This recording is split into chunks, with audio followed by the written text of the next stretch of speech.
Bonjour à toutes et à tous. Nous vous souhaitons la bienvenue dans ce webinaire organisé donc tous les ans par Coop à destination des CFA. Alors, nous allons réaliser l'introduction le temps que tout le monde se connecte. Je vois qu'il y a actuellement des connexions par dizaines. Donc, en tant qu'acteur acteur majeur de la formation professionnelle en alternance, avec notamment près de 176 000 contrats d'apprentissage financés l'an passé, le COEP est attentif à travailler en étroite relation avec l'ensemble de ses partenaires. C'est pourquoi nous avons mis en place ce webinaire qui s'inscrit dans le cadre global de la campagne annuelle alternance 100% proximité.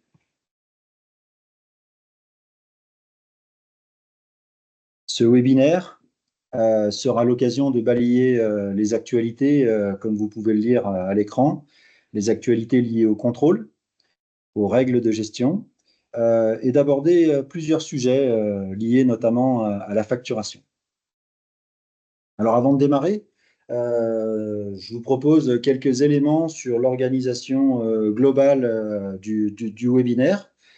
Déjà un temps maximum qui a été fixé d'une durée d'1 heure. Alors, on peut mettre un peu moins de temps, mais par contre, promis, on ne dépassera pas pour que chacun puisse respecter son organisation. Tous les intervenants qui vont prendre la parole sont rattachés à la direction des opérations de l'OCOEP et en charge de la gestion de l'apprentissage. Donc, on va se présenter. Nous sommes 5. Majouba, je te laisse commencer. D'accord. Bonjour à tous et à toutes. Majouba Marouf, je suis chef de projet et suivi grand compte CF1. Je vais donner la parole à Cindy Meyer pour se présenter. Donc, bonjour à toutes et à tous. Donc, moi, c'est Cindy Meyer. Donc, je suis également chef de projet de la gestion des CFA. Et donc, je passe la parole à Marie. Bonjour, Marie Lebert, chef de projet en charge de la surveillance des dispositifs de l'alternance. Benoît, je te repasse la parole. Merci pour cette présentation. Et donc, à mon tour, Benoît Quinon. Et donc, je suis aussi rattaché à la direction des opérations et notamment en charge de l'équipe sur le suivi des CFA.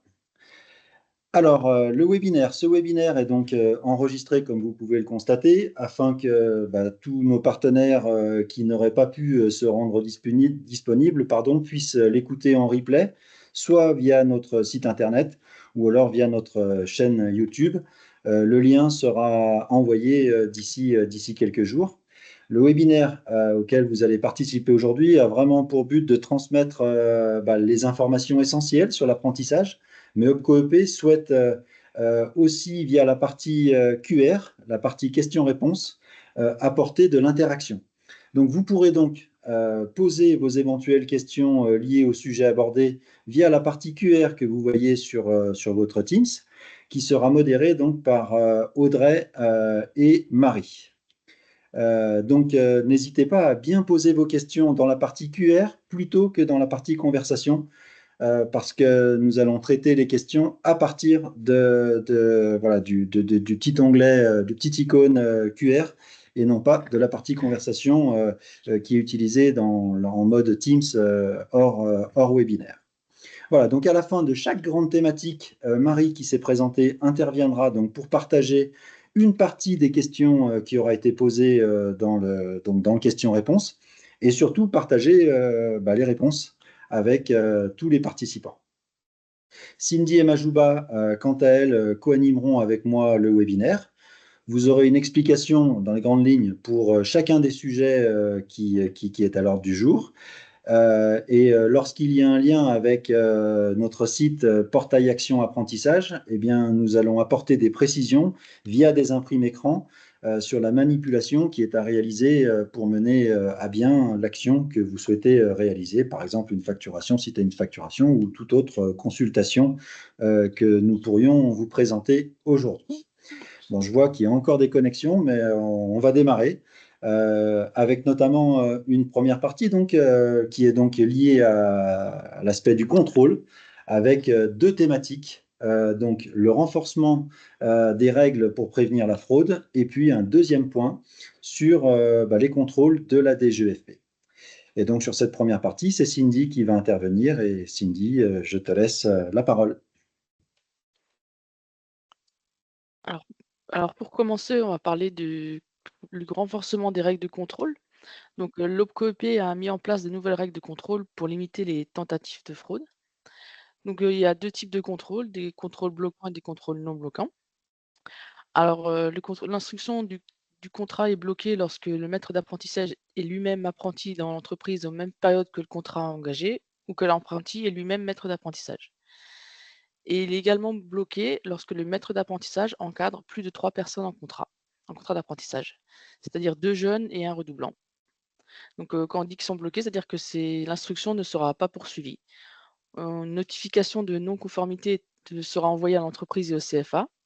Une mise en conformité, donc c'est-à-dire le remplacement du maître d'apprentissage, est toujours possible par retour de mail au gestionnaire qui a envoyé la notification. Le second contrôle, celui-là n'est pas bloquant. En fait, on va vérifier que le nombre d'apprentis encadrés dans l'entreprise est cohérent par rapport à l'effectif déclaré à l'URSSAF. Dans ce cas-là, un mail d'alerte est envoyé à l'entreprise et au CFA. L'entreprise doit vérifier cette information, notamment au niveau du nombre des dirigeants non salariés dont nous pouvons avoir connaissance. Et si nécessaire, une mise en conformité est possible et l'instruction est néanmoins poursuivie. Ensuite, on va passer au point de contrôle de la DGEFP. Alors, la DGEFP, il y a un décret qui a été mis en vigueur le 28 juin 2024 pour tous les contrats conclus à partir du 1er août 2024. Ce décret vise à garantir une meilleure conformité des formations et à renforcer la qualité de l'apprentissage. Donc, les nouveaux éléments qui vont être vérifiés, ça va être le respect de la certification Calliope, l'interdiction d'embauche d'alternants prononcée par la DRETS, ainsi que l'habilitation des CFA à dispenser les formations. Alors, ce qu'il faut savoir, c'est que les 2 premiers points de contrôle, ils sont déjà mis en place à l'OPCOEP depuis plusieurs mois. Et en ce qui concerne le dernier, l'habilitation des CFA à dispenser les formations, celui-ci va être renforcé au fil des mois pour devenir obligatoire début 2025.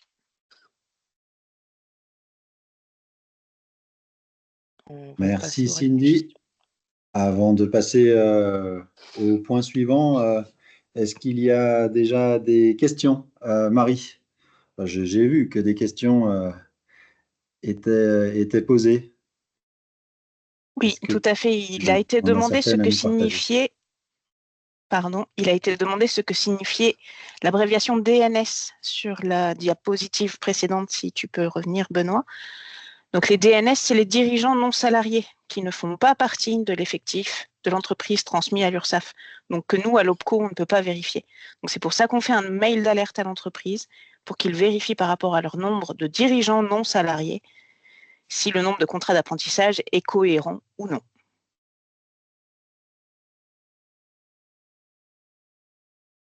Ok. Est-ce qu'il y avait d'autres questions sur cette partie?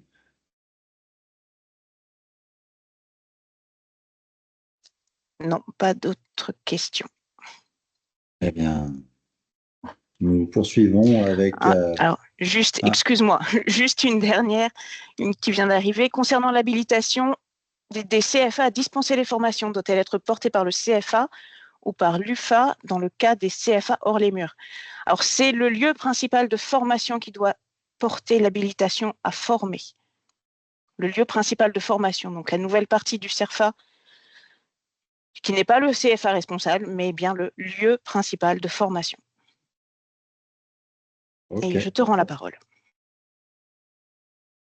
Impeccable, Marie. Alors, je vois que parfois des mains se lèvent, mais voilà, la version Teams, qui est donc la version webinaire, voilà, ne vous permet pas en fait de mettre en route votre caméra ou le son, comme cela vous a été indiqué dans la conversation. Donc, n'hésitez pas à poser vos questions via l'icône QR, la fonctionnalité QR de Teams. Eh bien, on poursuit avec la deuxième partie.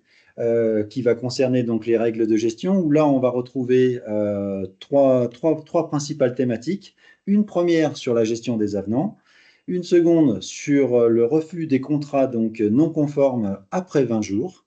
Donc, on va vous expliquer de quoi il en retourne et ensuite faire un petit focus sur la gestion de la majoration des RQTH. Et sur cette partie, eh bien, Majouba, je te laisse la parole. Merci Benoît. Donc, la gestion des avenants. Rédaction du CERFA dans le cas d'un avenant.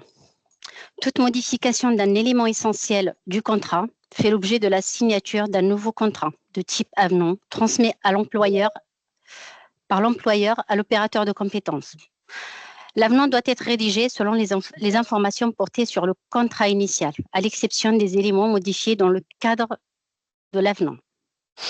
Une nouvelle convention doit être signée si les éléments modifiés dans l'avenant impactent la convention de formation.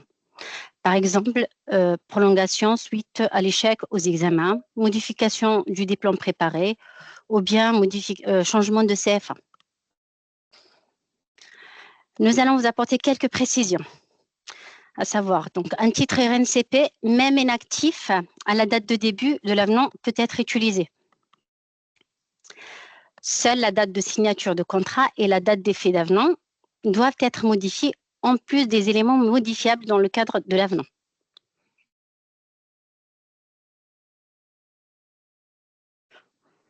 On passe la saisie de l'avenant via le portail Action Apprentissage.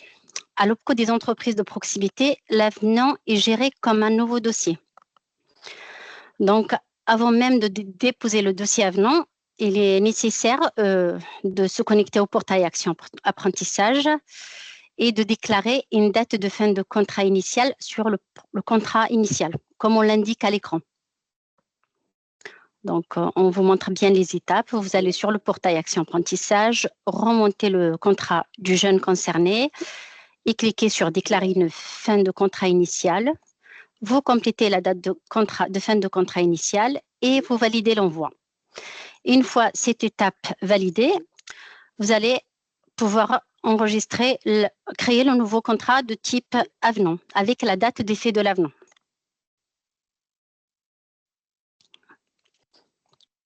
Donc, pour créer un dossier avenant, c'est comme quand vous déclarez un nouveau dossier. C'est juste un nouveau contrat de type avenant avec la date d'effet d'avenant. Voilà.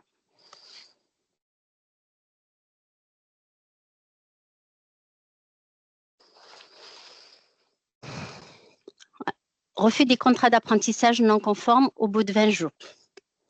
Pour respecter le délai légal, un contrat non conforme sera refusé au bout de 20 jours. Si bien sûr une non-conformité est décelée. Un premier mail est envoyé. 8 jours après l'envoi du premier mail, une relance est envoyée, reprenant les éléments non conformes. En cas de non-réception des pièces, dans les 10 jours, le contrat sera refusé. Un mail vous avertira du refus. Vous aurez la possibilité de renouveler votre dépôt via le portail Action Apprentissage.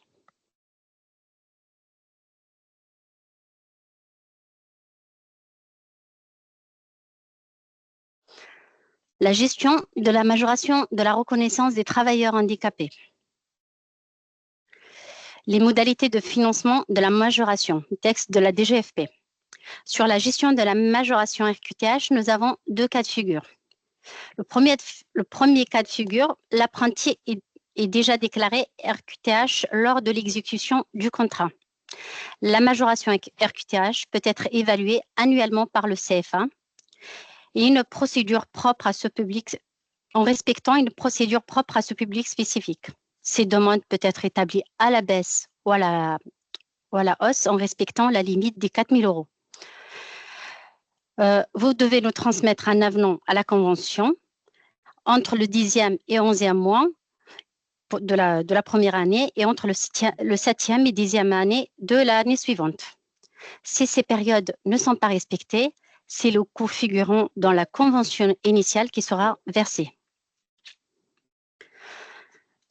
Le deuxième cas de figure, l'apprenti obtient sa reconnaissance en qualité de travailleur handicapé pendant l'exécution de son contrat.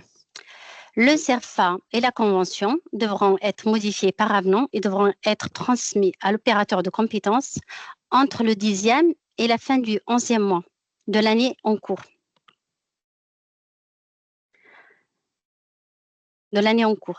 Si la reconnaissance intervient courant de la 2e année, la majoration ne s'appliquera que sur la 2e année. Pour une meilleure prise en charge, donc on va voir un exemple de convention de formation avec majoration RQTH, c'est la slide d'après. Donc, pour une meilleure prise en charge, nous vous demandons de faire apparaître les éléments suivants sur la convention de formation. Il faut bien indiquer qu'il s'agit bien d'un public RQTH, comme dans l'exemple, convention de formation par apprentissage spécifique, reconnaissance de la qualité de travailleur handicapé.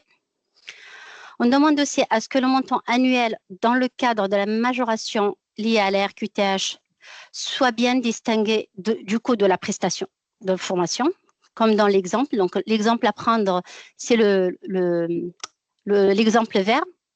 Donc, là, dans notre exemple, on vous demande de bien distinguer le coût de la prestation pour la première année. Dans ce cas-là, donc, on a bien 9 125 pour le coût de la prestation de formation, 625 € pour le coût de majoration. Donc, ça, c'est pour la première année. Et la seconde année, donc, on demande bien 12 500 de formation du coût de la prestation et 4 000 € de majoration RQTH.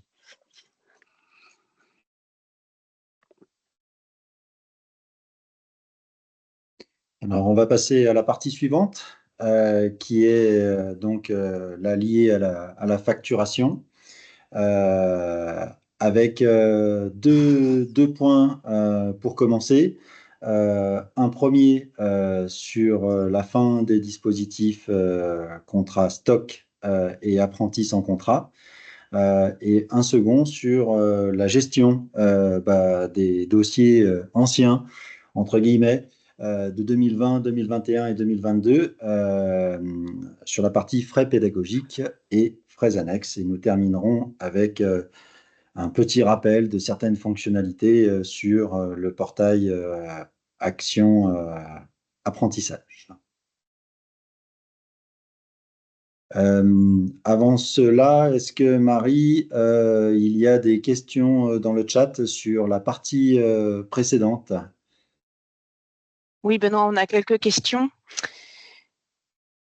Il est demandé notamment comment ça se passe pour la transmission d'un avenant par télétransmission, pour la télétransmission d'un avenant. Donc, je rappelle que la télétransmission n'a vocation qu'à traiter le contrat initial. Pour tout ce qui est avenant, il va falloir suivre le process que Majouba vous a expliqué en passant par le portail Action Apprentissage.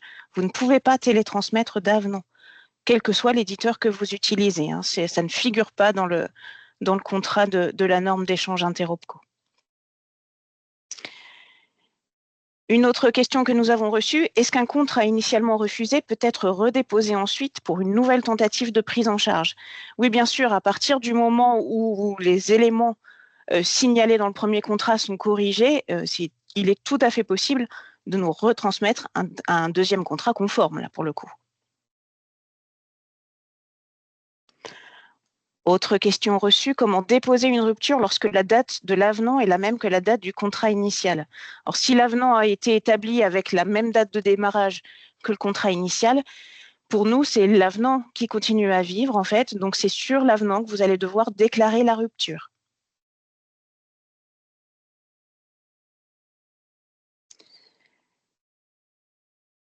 Il a été demandé, en cas de rupture en période d'essai et reprise du contrat chez un nouvel employeur, doit-on réaliser un nouveau contrat ou un avenant? C'est bien un nouveau contrat, hein, puisqu'il y a rupture du contrat précédent, et donc il faut refaire un CERFA de type 23. Et Majouba, alors je ne sais pas, il nous est demandé de repasser sur le tableau vert, sur la majoration RQTH, puisque ça a peut-être été un peu rapide à ce moment-là. J'y vais. Effectivement, sur le tableau vert, on voit qu'il y a une dissociation en fait par rapport au tableau du dessus. L'idée en fait, c'est de ne pas fusionner le prix de la prestation avec la majoration RQTH et de bien dissocier en fait les deux parties de sorte à ce qu'il n'y ait pas de confusion possible par les personnes qui lisent les conventions et que le contrat d'apprentissage soit engagé conformément à au process qui est demandé.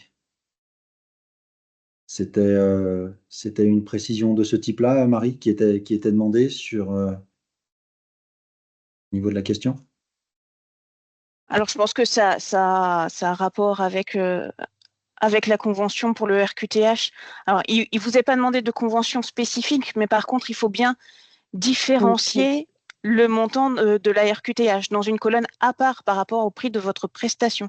C'est bien comme ça qu'on demande la rédaction d'une convention pour un apprenti RQTH. Donc, suivez l'exemple vert, pas l'exemple rouge qui intégrerait une majoration RQTH à votre coût de prestation, mais vraiment comme le tableau vert avec une colonne prix de la prestation et une autre colonne majoration RQTH. Okay. Si je peux me permettre, Benoît, il y a encore une question. Il a été demandé si nous pouvons confirmer qu'en cas d'avenant, on peut bien continuer à mettre l'ancien code RNCP. Tout à fait. C'est même obligé. On ne prendra pas. Enfin, l'avenant ne modifie pas le diplôme préparé normalement. Donc c'est bien l'ancien code RNCP qu'il faut reporter sur l'avenant. Et je te rends la parole pour la suite. Merci, Marie. Alors, donc la partie facturation, donc comme je le disais tout à l'heure, les contrats stock, les apprentis sans contrat, les contrats d'apprentissage terminés en 2020, 2021, 2022 pour le solde, et puis un petit focus sur le portail Action Apprentissage. On démarre tout de suite avec la fin du dispositif contrat stock avec Majouba.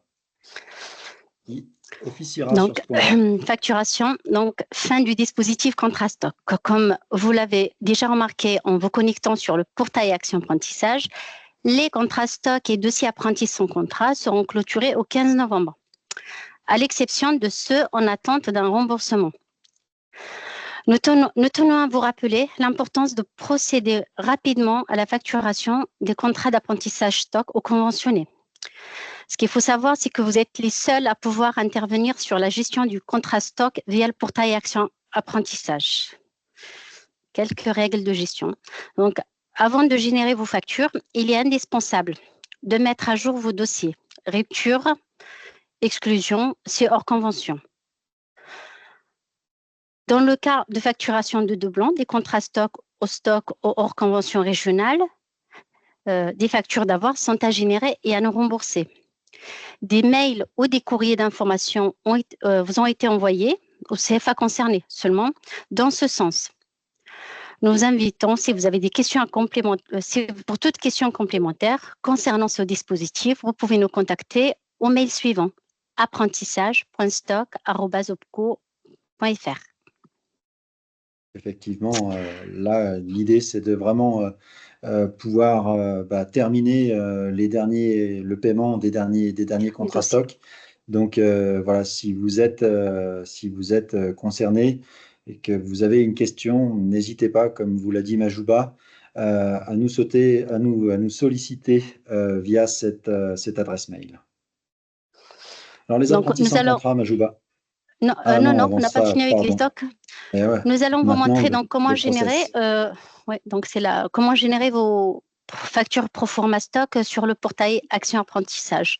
Donc, vous avez le chemin d'accès à l'écran. Donc, vous allez consulter le portail Action Apprentissage, mes contrats stockés, génération de pro forma pédagogique. Une fois votre pro forma généré, vous déposez votre facture et vous validez l'envoi.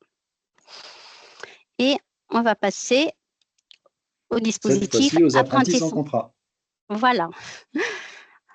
Voilà. Donc, ce dispositif relève du décret du 24 août 2020 concernant le financement des 6 premiers mois de formation des jeunes en recherche d'un contrat d'apprentissage. Ces dossiers seront clôturés au 15 novembre 2024, comme pour les stocks, à l'exception de ceux qui sont en attente de remboursement, où il y a des avoirs qui sont générés.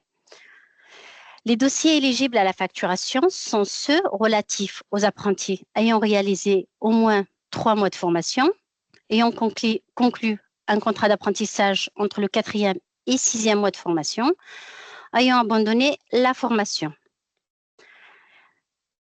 Il est nécessaire de facturer ces dossiers au plus vite sur le portail Action Apprentissage et, le cas échéant, de rembourser ces factures d'avoir et si vous avez des factures d'avoir qui se sont générées. Avant de générer vos factures, il est nécessaire de mettre à jour les dossiers sur les changements de situation des apprentis. Déclarer les abandons de formation, déclarer une conclusion de contrat avec l'employeur, annuler une prise en charge si le jeune ne s'est jamais présenté en formation.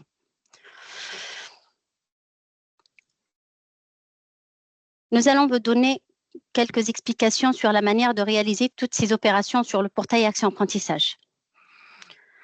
Donc, pour la mise à jour sur les changements de situation, donc vous avez le chemin d'accès, consultez le portail Action Apprentissage, allez dans Mes apprentis sans contrat, cherchez le dossier concerné, remontez le dossier concerné, allez dans Action complémentaire, le petit carré bleu, Action complémentaire, et là, vous avez la main pour déclarer un abandon de formation, déclarer une conclusion de contrat avec un autre employeur ou tout simplement annuler la prise en charge.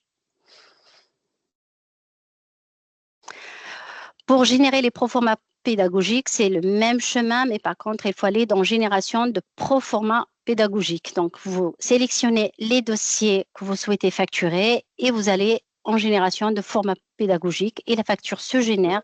Vous déposez votre facture accompagnée du certificat de réalisation et vous validez l'envoi.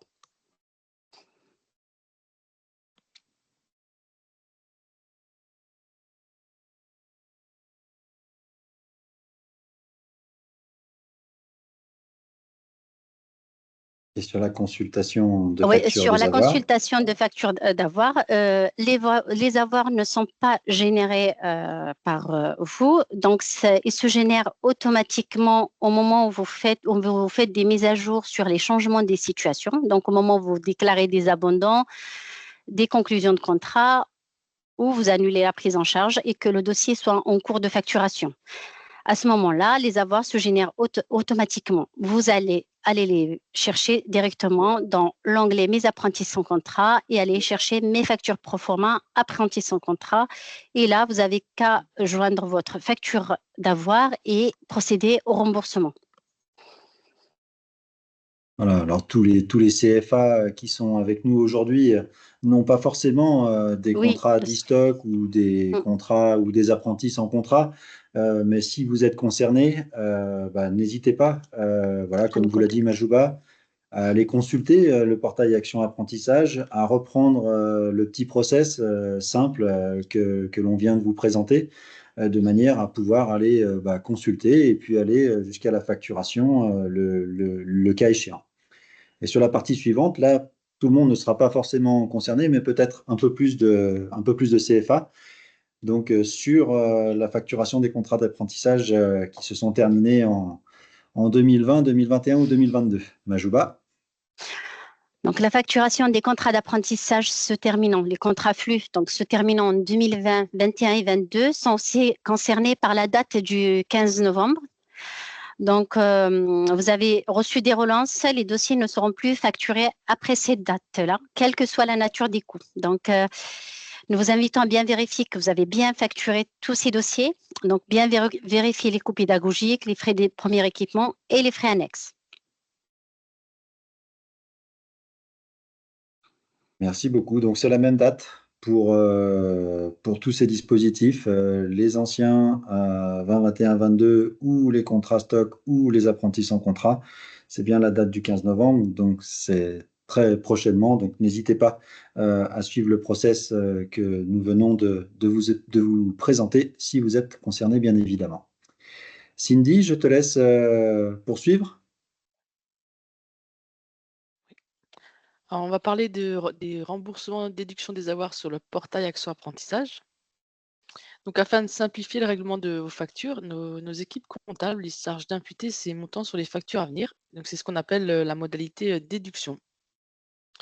Donc, Voilà. Après, si vous ne voulez pas opter par la modalité de déduction, vous pouvez opter par le remboursement.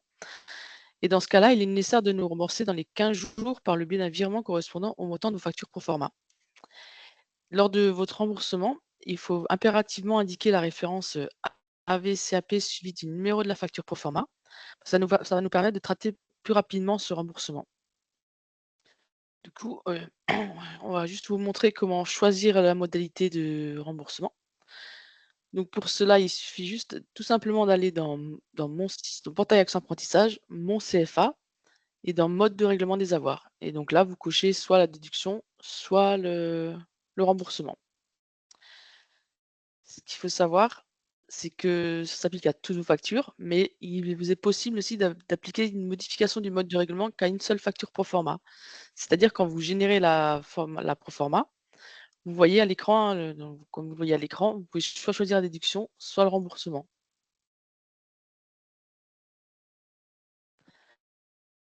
On va poursuivre sur la consultation des factures refusées sur le portail Action Apprentissage.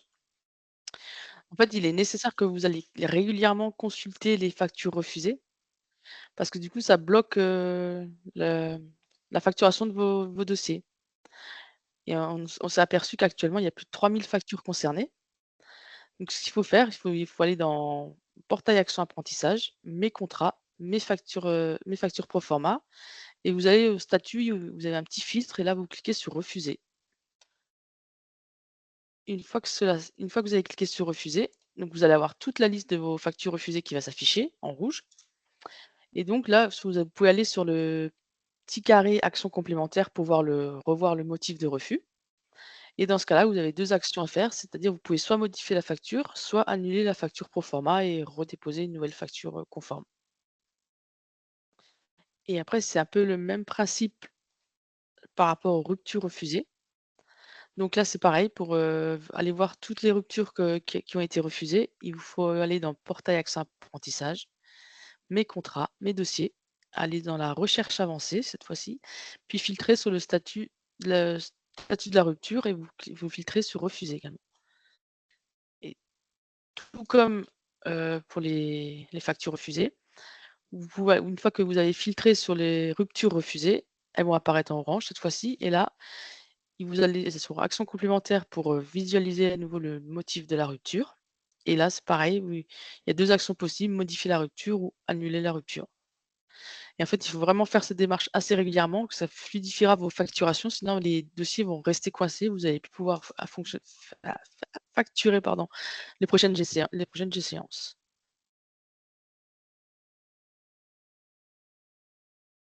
Merci Cindy. Alors, cette troisième partie était dense sur la facturation. Au niveau du chat, j'ai vu pas mal de questions passer. Marie, est-ce que je peux te solliciter pour répondre à certaines questions qui seraient arrivées? Bien sûr. Alors, déjà, on revient sur une explication de base. Il était demandé à plusieurs reprises ce qu'étaient des contrats stock ou des contrats stockés. Alors, les contrats stockés, ce sont des contrats commencés en 2018-2019, qui se terminaient après 2020 et pour lesquels c'était les chambres consulaires qui avaient la gestion en premier lieu. Et lorsque les OPCO ont récupéré la gestion de l'apprentissage, c'est-à-dire au 1er janvier 2020, la fin du paiement de ces dossiers est arrivée aux OPCO. Donc, un contrat stocké est potentiellement facturable après le 1er janvier 2020. Et donc, c'était les consulaires qui avaient payé le début du dossier. Donc, les CFA qui ont posé la question, normalement, c'est que vous n'êtes pas concernés par le sujet, puisque sinon, vous savez bien ce qu'est un contrat stocké. Il y a aussi des interrogations sur les apprentis sans contrat. Donc, les apprentis sans contrat, comme l'a dit Majouba, c'était un dispositif très particulier qui a eu lieu après le confinement 2020 pour aider à la reprise. En fait, on permettait aux jeunes de rester 6 mois sans contrat avant la signature d'un contrat. Et donc, c'était une prise en charge faite par OPCO-EP.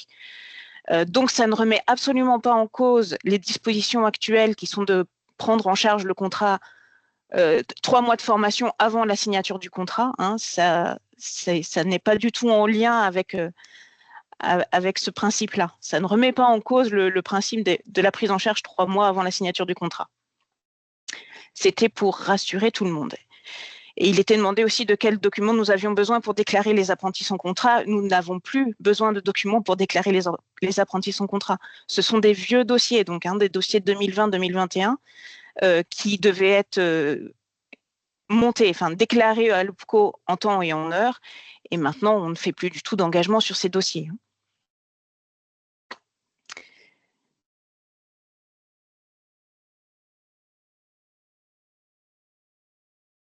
Donc, d'autres questions. Il a été demandé pour les contrats qui se terminant. Ce sont bien les contrats se terminant en 2021 et 2022 dont il est question. Les contrats qui ont commencé en 2022 et qui se terminent là en 2024 ou se sont terminés ne sont pas concernés par cette date du 15 novembre. Ce sont vraiment les vieux contrats se terminant en 2020, 2021 et 2022 qu'on va essayer de clôturer. Donc, il est demandé si nous avons des factures impayées sur ces dossiers, si vous aurez toujours accès à ces dossiers. S'il y a des factures impayées, c'est que vous les avez déposées. Dans ces cas-là, on vous invite à nous contacter par le call center pour nous faire signe qu'il y a des factures impayées sur certains dossiers. Vous pouvez établir une liste et envoyer et joindre un fichier Excel. Il est demandé également, point de vue plus facturation, lorsque la télétransmission de factures est possible via Ipareo, peut-on se dispenser d'éditer une proforma via le portail OPCOEP, donc via le portail Action Apprentissage? Tout à fait. La proforma est un système vraiment inhérent au portail Action Apprentissage. Donc, à partir du moment où vous facturez par Ipareo ou par tout autre éditeur appairé à la norme d'échange, vous n'avez plus de proforma à générer.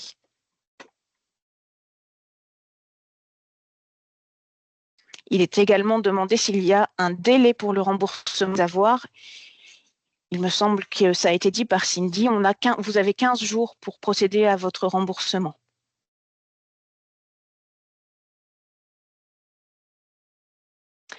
Effectivement, c'est bien ça. C'est ça. Il est aussi demandé s'il est possible d'utiliser un même numéro de facture si nous avons rejeté la facture. Tout à fait. Si c'est juste une correction à apporter sur la facture, vous pouvez tout à fait garder le même numéro. Il n'y a pas de souci de ce côté-là. Il a également été demandé pourquoi une rupture est refusée. Alors, pour traiter des ruptures moi-même régulièrement, des fois, c'est juste un doigt caripé et une date de rupture qui n'est pas la bonne ou un motif de rupture qui n'est pas conforme au document déposé. Je vous rappelle que les éléments de rupture remontent à la DGEFP, donc il nous faut des informations fiables. Vous nous joignez le document de rupture. Si on constate que ce n'est pas conforme à votre saisie, on peut être amené à refuser une rupture pour que vous la remettiez en conformité.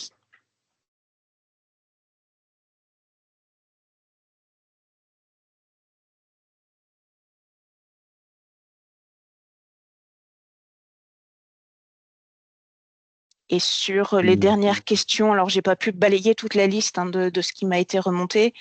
Lors d'une rupture au cours de la période probatoire, est-ce qu'une seule signature suffit?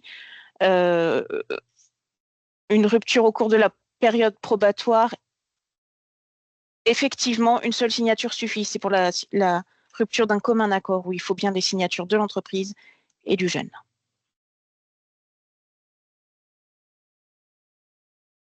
OK.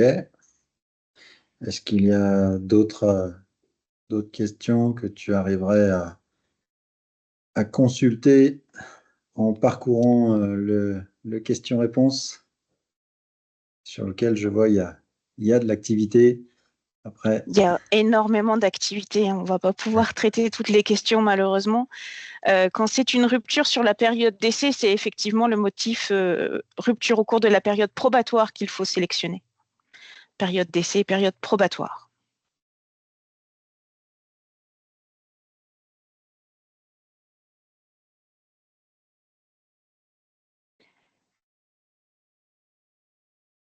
Il est également demandé si une rupture est déclarée avant le début de la formation, doit-on facturer?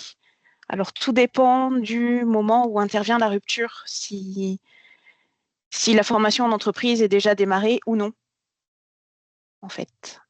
C'est pas forcément une question très simple à traiter, mais ça va dépendre aussi beaucoup du début du contrat, en fait. Est-ce que le contrat est déjà commencé ou pas? Si le contrat est déjà commencé, effectivement, vous avez droit à un morceau de financement. Pour un apprenti qui a rompu son contrat et trouve une entreprise peu de temps après, comment clôturer le premier dossier? Donc, vous nous avez envoyé une lettre de rupture, un document de rupture. Vous avez déclaré la rupture sur votre portail Action Apprentissage, sur le premier dossier, bien sûr, en nous joignant la lettre. Et puis, à partir de là, vous pouvez rédiger un nouveau CERFA de type 23, nouveau contrat après la rupture.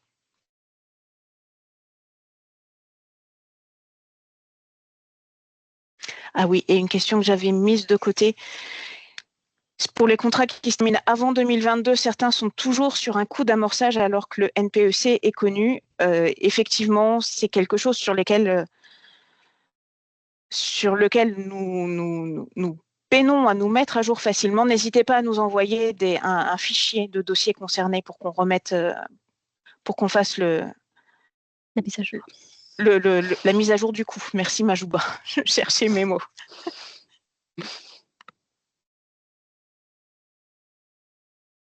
Merci Marie pour ce jeu pas évident du question-réponse, de répondre à chaud. Bien, il me reste à vous remercier pour votre participation. Nous étions plus de 600 aujourd'hui, beaucoup de participants.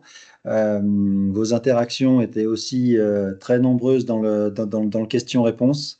Donc, un grand merci pour votre participation, un grand merci aussi à l'équipe pour l'organisation et l'animation de ce webinaire. Et puis, il me reste à vous dire à bientôt pour un prochain webinaire OPCO EP. Au revoir. Merci. Merci. Merci à vous tous. Au revoir.